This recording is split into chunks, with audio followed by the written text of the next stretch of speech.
अस्सलामुअलैकुम दोस्तों, क्या आप ये जानते हैं कि नासा ने आज तक हमें जितने भी प्लैनेट्स की तस्वीरें दिखाई हैं वो बिल्कुल फेक हैं। तो यहाँ पर एक सवाल आता है, फिर असल प्लैनेट कैसे दिखाई देते हैं और नासा हमें फेक तस्वीरें क्यों दिखा रही है। आज की इस वीडियो में हम सिर्फ प्लैनेट्स की ही बात नहीं करेंगे बल्कि तमाम स्पेस फिनोमेनास की बात करेंगे। जैसे कि सुपर क्लस्टर हमें ऐसा दिखाया गया है, लेकिन क्या आप ये जानते हैं कि असल में वो एग्जिस्ट ही नहीं करता। यहाँ पर मैं आपको बता दूं, सिर्फ सुपर क्लस्टर ही नहीं बल्कि ऐसे और भी बहुत सारे स्ट्रक्चर्स हैं जिनकी थ्योरी तो हमें बताई गई, लेकिन असल जिंदगी में उसका कोई नामो निशान तक नहीं है। आपको ये भी नहीं पता होगा कि हर प्लेनेट की अपनी भी स्मेल होती है। इफ टीवी के दोस्तों, आज के इस वीडियो में हम स्पेस को एक्सप्लोर करेंगे। चलिए मेरे साथ आज के इस सफर को शुरू करें और इस सफर में एंड तक मेरा साथ दें।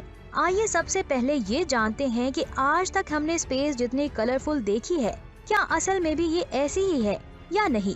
तो मैं आपको बता दूं, जितनी अच्छी स्पेस हमें पिक्चर्स में नजर आती है, असल में वैसी वो बिल्कुल भी नहीं है। यहाँ पर एक सवाल आता है, तो फिर वो कौन सी कलर्स हैं जो स्पेस में मौजूद हैं? आइए इसके बारे में जानते हैं। नासा के मुताबिक मरकरी कुछ इस तरह का नजर आता है, लेकिन रियलिटी में मरकरी का एटमॉस्फेयर ना होने की वजह से इसका कलर ग्रे है। हमने आज तक जितने भी प्लैनेट्स देखे हैं उन सब का कलर फेक ही है। प्लैनेट्स का कलर उनके सराउंडिंग एटमॉस्फेयर पर डिपेंड करता है।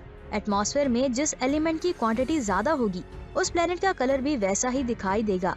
आइए अब बात करते हैं वीनस की।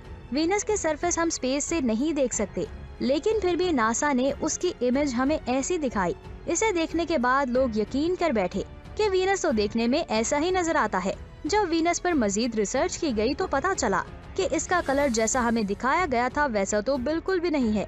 वीनस के आसपास मौजूद यूरिक क्लाउड्स की वजह से उसका असल कलर कुछ ऐसा नजर आता है।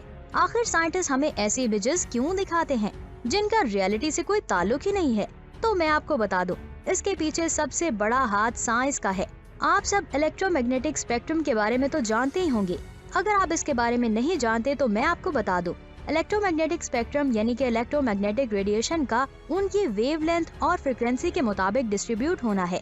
इस स्पेक्ट्रम में हम सिर्फ विजिबल लाइट को ही देख सकते हैं, लेकिन स्पेस में तो हर तरह की लाइट्स मौजूद हैं, जैसे कि gamma radiations, X-rays, ultraviolet rays, infrared, radio waves, microwaves. इन सब लाइट्स को हम अपनी आँखों से नहीं देख सकते। अगर हम इस लाइट को नहीं देख सकते तो इसका हरगिज मतलब ये नहीं है कि लाइट स्पेस में एग्जिस्ट ही नहीं करती। बस यही वजह है कि साइंटिस्ट हमें प्लैनेट्स की ऐसी इमेजेस दिखाते हैं ताकि हम इनके कलर्स को डिटेक्ट कर सके, इन्हें याद रख सके। यहाँ पर एक और सवाल आता है, आखिर ये कलर्स बनते कैसे हैं? तो मैं आपको बता दूं, स्पेस की तस्वीरें लेने के लिए साइंटिस्ट ने हबल स्पेस टेलीस्कोप को लॉन्च किया था, लेकिन इस टेलीस्कोप ने भी साइंटिस्ट को ब्लैक एंड व्हाइट पिक्चर्स ही भेजी थी। इसके बाद साइंटिस्ट डिफरेंट फिल्टर्स यूज करके एक कलरफुल इमेज बनाते हैं, क्योंकि ह्यूमन आई सिर्फ रेड, ग्रीन और ब्लू वेवलेंथ ही देख सकते हैं, जिसकी वजह से साइंटिस्ट इन 3 फिल्टर्स को यूज करके एक फाइनल पिक्चर बनाते हैं ताकि हम इसे अच्छी तरह से देख और समझ सके। आइए अब बात करते हैं मिल्की वे गैलेक्सी की।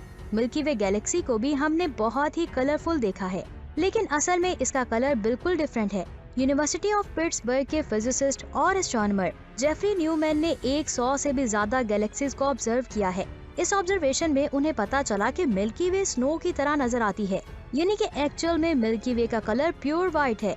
हो सकता है कि व्हाइट होने की वजह से इसका नाम मिल्की वे रखा गया हो। आइए अब बात करते हैं नेबुला की। अब तक हमने ब्राइट एंड कलरफुल नेबुला को ही देखा है, जो डस्ट और गैसेस के बड़े बड़े क्लाउड्स होते हैं। अगर आप इन्हें पिक्चर्स में देखेंगे तो आपको ये कोई रेनबो की तरह नजर आएगा, लेकिन अगर आप इन्हें टेलीस्कोप से देखेंगे तो वो आपको चमकते हुए कलर में दिखाई देंगे। लेकिन जब आप और करीब से देखेंगे तो आपको पता चलेगा कि नेबुला रेड कलर के होते हैं। ये कलर इनमें मौजूद स्टार्स की वजह से होता है, यानी कि जो कलर स्टार एमिट करेगा वही कलर नेबुला का होगा। आइए अब बात करते हैं उन ऑब्जेक्ट्स की जिनकी थ्योरी तो साइंटिस्ट ने पेश की है, लेकिन वो ऑब्जेक्ट्स एग्जिस्ट करते हैं या नहीं करते, इनकी खबर किसी को भी नहीं। इसकी सबसे अच्छी मिसाल व्हाइट होल्स हैं। 1970 में लोगों ने ये सच मान लिया था कि अगर ब्लैक होल्स होते हैं तो फिर व्हाइट होल्स भी जरूर होते होंगे, लेकिन इस थ्योरी को साबित करने के लिए साइंटिस्ट के पास कोई भी इमेज नहीं थी, जिसकी वजह से लोगों ने ये मान लिया कि व्हाइट होल्स अनस्टेबल हैं और हो सकता है कि वो एग्जिस्ट भी ना करते हों, क्योंकि अभी तक किसी भी टेलीस्कोप ने उन्हें कैप्चर नहीं किया। आइए अब बात करते हैं गामा रे बर्स्ट की। गामा रे बर्स्ट 2006 में हुआ था। ये बर्स्ट हमें वापस व्हाइट होल्स पर ले आई थी। गामा रे बर्स्ट यूनिवर्स के मोस्ट एनर्जेटिक एक्सप्लोजन में से एक है। इसे 2008 में एलन रेटर और शलोमो हेलर ने ऑब्जर्व किया था। इनके मुताबिक गामा रे बर्स्ट ऐसी जगह पर होते हैं जहां स्टार्स की फॉर्मेशन बहुत कम होती है, लेकिन GRB 060614 के साथ ऐसा कुछ भी नहीं हुआ, जिसकी वजह से उन्होंने सोचा कि शायद ये बर्स्ट एक व्हाइट होल हो सकता है जो बहुत ज्यादा एनर्जी रेडिएट कर रहा है। ये व्हाइट होल था या नहीं, इसके बारे में आज तक नहीं पता चल पाया। अभी तक ये सिर्फ एक थ्योरी ही है। आपको क्या लगता है, व्हाइट होल एग्जिस्ट करते हैं या फिर नहीं? और क्या हम फ्यूचर में इनकी एग्जिस्टेंस को कंफर्म कर पाएंगे या फिर नहीं? नीचे कमेंट्स करके जरूर बताएं। आइए अब स्टार कॉन्स्टेलेशन के बारे में बात करते हैं, जो थ्योरेटिकली एग्जिस्ट करते हैं। कॉन्स्टेलेशन रियल ऑब्जेक्ट नहीं है, बल्कि इमेजिनरी बाउंड्रीज है, जिन्हें फार्मर्स, पोएट्स और एस्ट्रोनॉमर्स ने 6000 साल पहले अपने फायदे के लिए बनाया था। आइए अब बात करते हैं सुपर क्लस्टर की। यहाँ पर मैं आपको बता दूं, लैनियाकिया सुपर क्लस्टर, जिसे हम अपना होम क्लस्टर मानते हैं, जो एक ब्यूटीफुल कलेक्शंस ऑफ गैलेक्सीज है। साइंटिस्ट के मुताबिक इसमें 1 लाख से भी ज्यादा गैलेक्सीज मौजूद हैं। लेकिन यहाँ एक बहुत बड़ी प्रॉब्लम है, जिसे हम सुपर क्लस्टर मान रहे हैं, असल में वो रियल ही नहीं है। एस्ट्रोफिजिसिस्ट इथन सीगल का कहना है कि सुपर क्लस्टर का कोई मतलब नहीं है। उनके मुताबिक हम ऐसी यूनिवर्स में रहते हैं जो सिर्फ और सिर्फ मैटर से बनी हुई है, और जहाँ स्पेस की इंटरनल एनर्जी और डार्क एनर्जी भी शामिल है। ये एनर्जी सुपर क्लस्टर के पूरे कॉन्सेप्ट को ही चेंज कर देती है, क्योंकि जब हमारी यूनिवर्स बन रही थी उस वक्त स्ट्रक्चर आहिस्ता आहिस्ता ग्रो कर रहे थे, गैलेक्सीज मर्ज हो रही थी और क्लस्टर एक दूसरे को अट्रैक्ट कर रहे थे। लेकिन कुछ टाइम के बाद जब ये सारी चीजें एक्सेलरेट होना शुरू हुई, तो एक्सपेंशन की वजह से चीजें एक दूसरे से दूर जाना शुरू हो गयी। इसका मतलब ये हुआ कि स्पेस में सिर्फ ऐसे ही ऑब्जेक्ट्स एक्सपेंड होंगे जिनमें ग्रेविटेशनल फोर्स मौजूद है। अब गैलेक्सीज और क्लस्टर्स नजर तो आएंगे, लेकिन वो एक दूसरे से कनेक्टेड नहीं रहेंगे, यानी कि वो सुपर क्लस्टर नहीं बनेंगे, क्योंकि कम डिस्टेंस में ग्रेविटी अपना काम कर रही है और एक गैलेक्सी और क्लस्टर को आपस में जोड़ कर रख रही है। लेकिन ज्यादा फासले में डार्क एनर्जी ज्यादा तेजी से एक्सेलरेट कर रही है, जिसकी वजह से सुपर क्लस्टर का बनना इम्पॉसिबल है। ये सिर्फ एक इमेजिनेशन का हिस्सा है। आइए अब बात करते हैं स्पेस स्मेल की। क्या आप ये जानते हैं कि जिस तरह जमीन पर मौजूद हर चीज की स्मेल होती है, उसी तरह स्पेस में मौजूद थोड़े बहुत स्ट्रक्चर की भी स्मेल होती है। स्पेस के बारे में बात करते हुए सबसे पहले हमारे जहन में सोलर सिस्टम या फिर मिल्की वे गैलेक्सी आती है। लेकिन सोलर सिस्टम में ऐसे प्लैनेट्स मौजूद हैं जिनकी थोड़ी बहुत स्मेल जरूर है, जैसे कि वीनस की स्मेल सड़े हुए अंडों जैसी है। इस स्मेल की वजह से वीनस के एटमॉस्फेयर में मौजूद क्लाउड्स हैं। ये क्लाउड सल्फ्यूरिक एसिड से बने हुए हैं। आइए अब बात करते हैं मार्स की। मार्स के आउटर एटमॉस्फेयर में सल्फर कंपाउंड की वजह से इसकी स्मेल भी सड़े हुए अंडे जैसी है। आइए अब बात करते हैं जुपिटर की। जुपिटर की आउटर सरफेस में अमोनिया मौजूद है, जिसकी वजह से इस प्लेनेट की स्मेल पब्लिक टॉयलेट जैसी होती है। यूरेनस और नेपच्यून की स्मेल भी रोटन एग्स जैसी होती है।